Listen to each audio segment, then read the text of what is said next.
So how do you maintain this garden? In different ways, Sarah. Um, the first thing that I like to say is, because we're trying to make it look intentional, that I like to come out and trim around the edges and weed where the weeds have gotten a little bit thick, because I want it to look like that it's meant to be this way, right? And I want the neighbors, again, we're an ambassador, and so I want the neighbors to understand that this is intentional, that it's thought through, and it can still look beautiful. I balance, and that includes also, let me say this, trimming back at certain times of the year to promote growth. So as spring moves on, I'll sort of cut back some of the dead stems and so forth so that the roots can kind of regenerate. In the fall, sometimes I'll trim back. As certain plants go to seed, depending on whether it's perennial or annual, I might cut back, which will actually stimulate growth. But there are some things that you need to weigh against that. So, for example, if it's very early spring and there's almost nothing else for pollinators to feed on, for nectar sources, I'm not going to pull out those weeds. So I'll leave, little wildflowers around so that they have something to feed on. So you have to balance it, because remember, what's the point of a wildscape? To support wildlife. So that's the primary thing.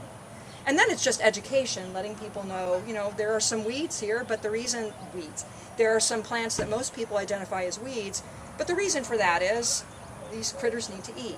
And maybe I'll, rotate around those later on. The other thing is that many of our native bees, in fact, most of our native bees are what we call solitary bees. Solitary bees don't they don't make nests as a colony, and they don't make hives like honeybees. And so where do they nest?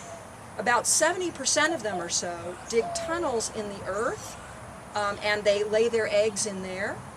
And about 30-ish% will actually use either the pithy stems of spent plants or wood, and use their mandibles and make tunnels and lay their eggs in there. So there are some bees, especially the really tiny native bees, that actually use dead stems for their nesting tubes. So what happens if, after a freeze over the winter, we just hack back all that dead plant?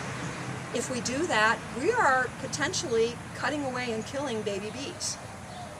So it's an education thing. In flyers that we have for our St. Julian's Crossing area, and in conversations I have with the neighbors, I let people know that in the winter, after freezes, they're going to see dead stalks in my garden. Why? Because I'm not going to cut them back when there are potentially baby bees in there waiting to hatch in the spring.